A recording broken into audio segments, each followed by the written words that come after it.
Assalamualaikum warahmatullahi wabarakatuh. Perkenalkan, nama saya Silva Radila dari kelas Kalistaroy dengan nomor NIM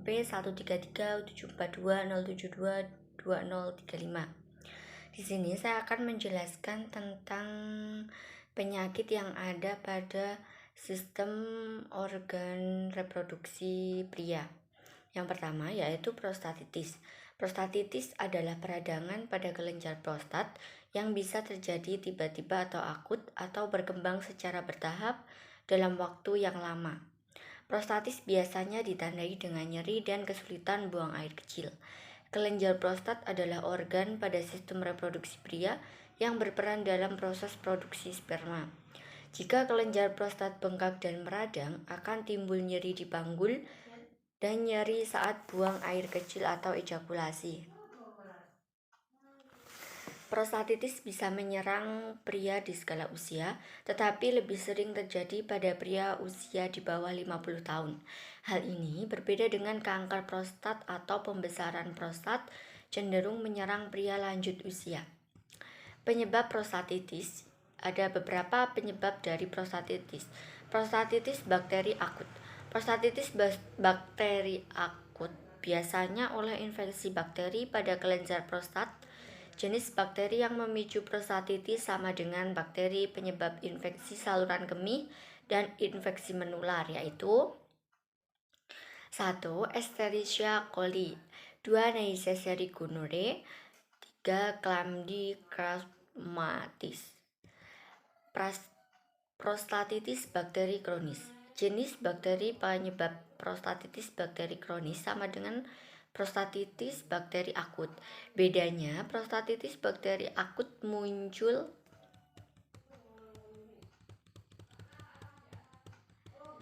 dan bertambah parah dalam waktu singkat, sedangkan prostatitis bakteri kronis berkembang dengan lambat dalam waktu beberapa bulan. Belum mengetahui apa yang menyebabkan CP dan CPPS, namun ada dugaan bahwa penyakit ini berkaitan dengan stres, cedera di saraf dekat prostat, cedera fisik di prostat atau area sekitarnya, riwayat infeksi saluran kemih, sindrom kelelahan kronis. Faktor penyebab prostatitis. Ada beberapa faktor yang dapat meningkatkan risiko seseorang terkena prostatitis, yaitu 1. Menderita infeksi saluran kemih, 2. Pernah menderita prostatitis sebelumnya, 3. Mengalami infeksi pada kandung kemih atau uretra, 4. Mengalami cedera pada area selangkangan, 5. Menggunakan kateter, 6. Penderita HIV/AIDS, 7. Pernah menjalani biopsi. Gejala prostatitis. Gejala prostatitis bisa ringan hingga berat tergantung pada jenis prostatitisnya. Keluhan yang dapat muncul antara lain demam, menggigil, mual dan muntah, aliran urin tidak lancar, nyeri di perut, terus-menerus merasa ingin buang air kecil atau malah sulit buang air kecil. Pengobatan prostatitis. Pengobatan prostatitis tergantung pada jenis dan tingkat keparahannya. Metode pengobatannya meliputi pemberian obat-obatan. Obat-obatan yang diresepkan dokter untuk mengatasi prostatitis antara lain 1. Antibiotik dalam bentuk obat oral atau suntik untuk mengatasi prostatitis yang disebabkan oleh infeksi bakteri. 2. Penghambat alfa untuk meredakan nyeri dan penyumbatan yang terjadi saat buang air kecil. 3. Obat antiinflamasi non-steroid untuk mengurangi peradangan. Pemasangan kateter. Pada pasien prostatitis yang mengalami pembengkakan kelenjar prostat dan sulit buang air kecil, dokter akan melakukan pemasangan kateter dari perut bagian bawah. Operasi. Pada kasus yang jarang terjadi, bila terdapat batu pada prostat pasien, dokter akan melakukan pemotongan dan pengangkatan prostat melalui prosedur transurethral resection of the prostate atau operasi pengangkatan prostat terbuka. Terapi pendukung.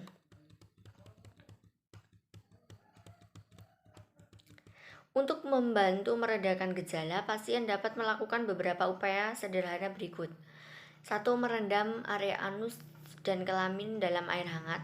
2. Minum banyak air putih untuk membantu membuang bakteri melalui urin.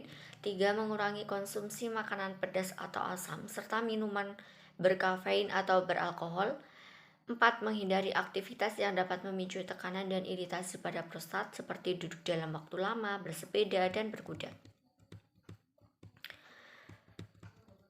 Komplikasi tidak segera ditangani. Prostat dapat menyebabkan komplikasi berupa 1. Epididimitis. 2. Sulit mengeluarkan urin. 3. Penyebaran infeksi ke seluruh tubuh melalui aliran darah. 4. Disfungsi seksual. 5. Terbentuknya kumpulan nanah atau pada prostat. 6. Kemandulan dan penurunan kualitas air mani. Pencegahan prostatitis. Pada sebagian besar kasus, penyebab prostatitis tidak diketahui sehingga sulit untuk dicegah. Meski demikian, ada beberapa cara yang dapat dilakukan untuk mengurangi risiko terserang prostatitis, yaitu 1. Menjaga kebersihan area kelamin secara rutin. 2. Melakukan hubungan seks aman. 3. Memperbanyak minum air putih. 4. Memperbanyak konsumsi buah dan sayur. 5. Tidak mengonsumsi makanan pedas. 6. Berolahraga secara rutin minimal 3 kali dalam seminggu. 7. Menjaga berat badan ideal. 8. Menghindari duduk terlalu lama dan melakukan perubahan posisi dari duduk ke berdiri secara berkala. 9. Mengelola stres dengan baik. Kelainan yang kedua yaitu kanker prostat. Kanker prostat adalah kanker di dalam kelenjar prostat. Kondisi ini umumnya ditandai dengan gangguan buang air kecil. Pada sebagian besar kasus, kanker prostat menyerang pria usia di atas 50 tahun. Penyebab dan gejala kanker prostat. Penyebab kanker prostat belum diketahui secara pasti, namun ada beberapa faktor yang dapat meningkatkan risiko terjadinya kanker prostat. Antara lain, pertambahan usia, obesitas, paparan bahan kimia, dan pola makan kurang serat, misalnya kurang asupan antioksidan seperti likopen. Pengobatan dan pencegahan kanker prostat. Pengobatan kanker prostat disesuaikan dengan tingkat keparahan kanker dan kondisi pasien secara keseluruhan. Metode pengobatan yang dapat dilakukan adalah operasi, radioterapi, terapi hormon, kemoterapi, dan krioterapi. Belum diketahui cara untuk mencegah kanker prostat, namun risiko terkena kanker ini dapat dikurangi dengan menjalani pola makan sehat, tidak merokok, membatasi konsumsi minuman beralkohol, dan berolahraga rutin. Kelainan yang ketiga yaitu orsitis. Orsitis adalah radang pada testis yang disebabkan oleh infeksi virus atau bakteri. Kondisi ini biasanya terjadi pada satu atau kedua testis. Umumnya, orsitis terjadi akibat penyakit menular seksual atau gondongan. Jika tidak ditangani dengan tepat, gondongan orsitis dapat menyebabkan mandul. Selain disebabkan oleh penyakit menular seksual dan gondongan, orsitis juga bisa terjadi akibat perkembangan penyakit epididimitis, yaitu peradangan pada saluran sperma yang terletak di belakang testis. Gejala orsitis.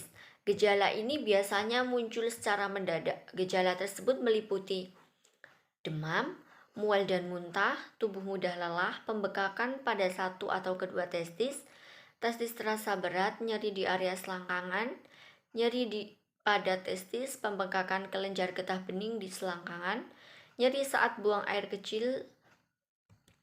Selain beberapa keluhan di atas, orsitis yang terjadi akibat gondongan dapat menimbulkan gejala lain, yaitu pembengkakan pada kelenjar parotis.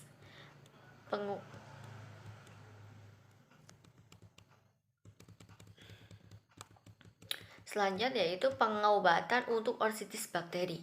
Antibiotik minum seperti dexisilin diberikan untuk dikonsumsi selama 10 hari. Jenis antibiotik akan disesuaikan dengan bakteri penyebab orsitis.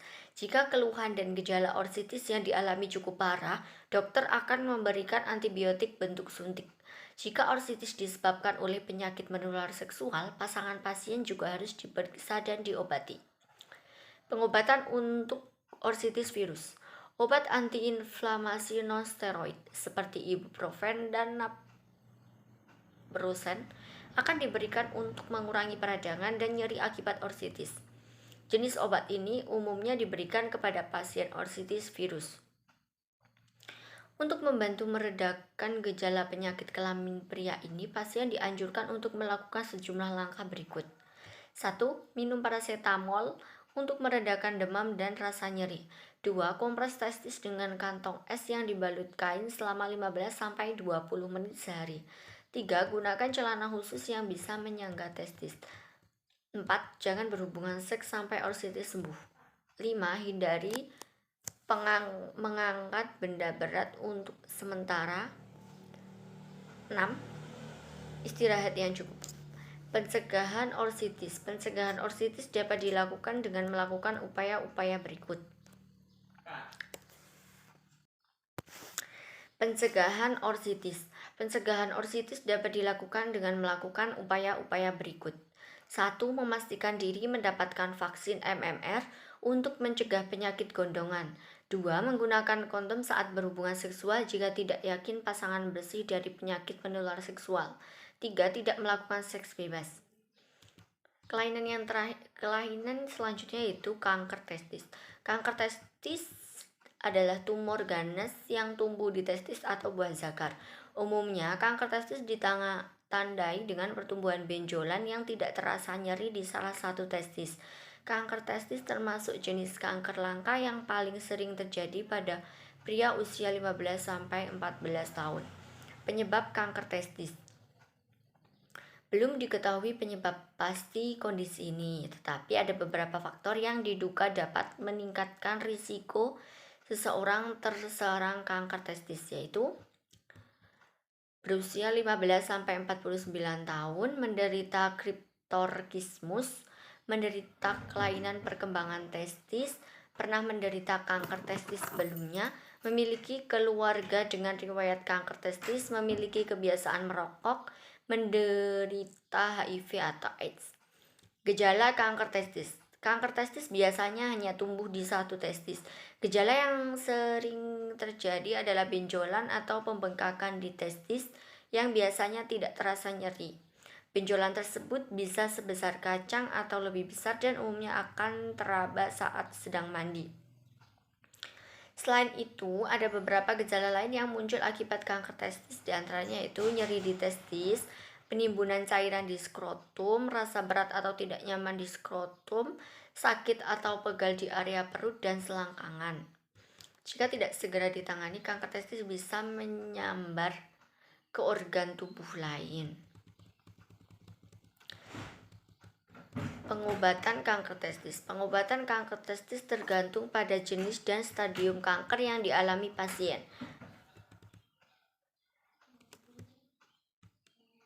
Yang pertama, orkiektomi. Orkiektomi adalah operasi pengangkatan testis yang terkena kanker. Operasi ini adalah pilihan pertama untuk mengatasi semua jenis dan stadium kanker testis. 2. Pengangkatan kelenjar getah bening. Pengangkatan kelenjar getah bening dilakukan pada kanker testis yang sudah menyebar ke kelenjar getah bening di area perut. Radioterapi. Terapi radiasi bertujuan untuk menghancurkan sel-sel kanker dengan menggunakan sinar radiasi tinggi. Radioterapi biasanya dilakukan setelah orkiektomi pada kanker testis jenis seminoma, terutama yang telah menyebar ke kelenjar getah bening. Pencegahan kanker testis. Kanker testis tidak dapat dicegah, tetapi bisa mendeteksinya secara sejak dini dengan melakukan pemeriksaan mandiri pada testis. Bila kanker testis terdeteksi lebih awal, penyebaran sel-sel kanker dapat dicegah. Selain itu, peluang untuk sembuh juga lebih besar. Pemeriksaan testis secara mandiri sebaiknya dilakukan setelah mandi saat kondisi testis sedang rileks. Kelainan yang selanjutnya yaitu phimosis. Phimosis adalah kelainan pada penis yang belum disunat berupa kulup atau kulit kepala penis yang melekat erat pada kepala penis. Kondisi ini merupakan hal yang normal terjadi pada bayi dan anak-anak. Phimosis terjadi ketika kulit kepala atau kulup penis belum terlepas secara sempurna dari kepala penis.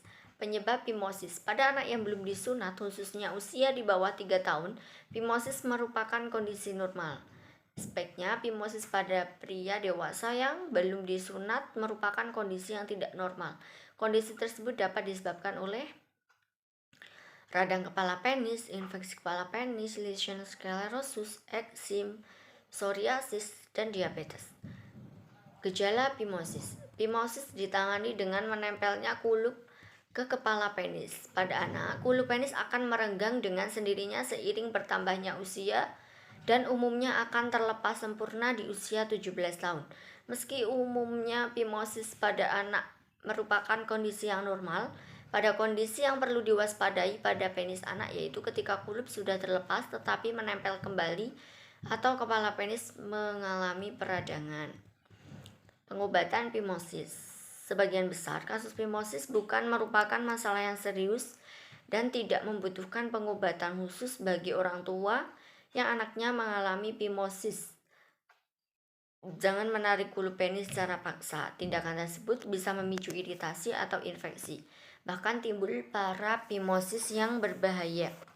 Dokter akan memberikan langkah pengobatan jika phimosis menimbulkan gejala yang mengganggu aktivitas sehari-hari. Jenis pengobatan yang diberikan akan disesuaikan dengan usia dan tingkat keparahan yang dialami pasien. Sekian penjelasan tentang kelainan pada organ reproduksi pria. Jika ada kesalahannya mohon dimaafkan. Wassalamualaikum warahmatullahi wabarakatuh.